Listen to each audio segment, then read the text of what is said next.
Lollipop music recording studio Rajaul. रंग डाले के बड़ी मन करो है गे, भल पिच करिया हरो है गे। अच्छा तो हम की करिए? रंग डाले के बड़ी मन करो है गे, भल पिच करिया हरो है गे। छौड़ी माना नहीं करी है, बहाना नहीं करी है, किसिया जाहि तू हती हती में। रे छौड़ा डाली हो नहीं रंगवा गोहती में, ना तो चल जीते गहरम भट्टी में। छौड़ा डाली हो नहीं रंगवा गोहती में, ना तो चल जीते गहरम भट्टी में। बुझली? म्यूजिक बाय रवि अनमोल।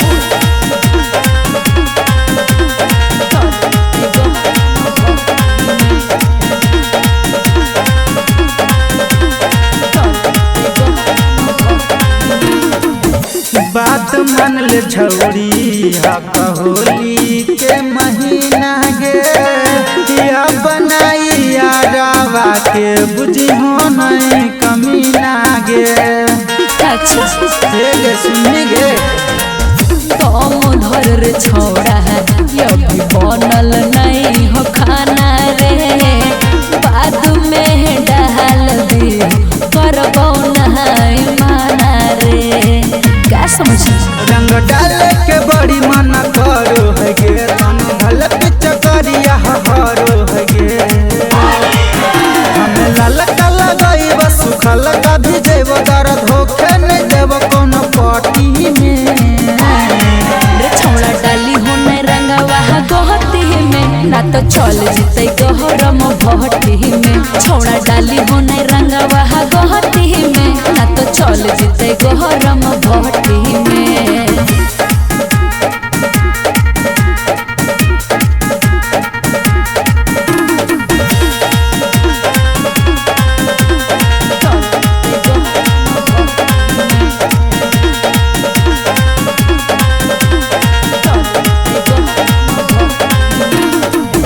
फगुआ में तू छौड़ी हाथी जी गे, धक पीछ करिया के देही तू बीजी गे।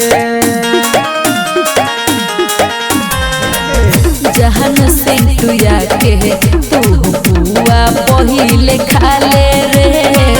देखो के कजलिया के काहे सहर माले रे। हर बोल रंग डाले के बड़ी मन करो है गे, भल पिच करिया हरो है गे। हम लट के लगैब पलट के लगैब, हाथ जाए दे तनी सन छाती में। रे छौड़ा डाली हो नहीं रंगवा गोहती में, ना तो चल जीते गहरम भट्टी में। छौड़ा डाली हो नहीं रंगवा गोहती में, ना तो चल जीते गहरम भट्टी में। बुझ गेली? आगे तनी लगावे देन गे।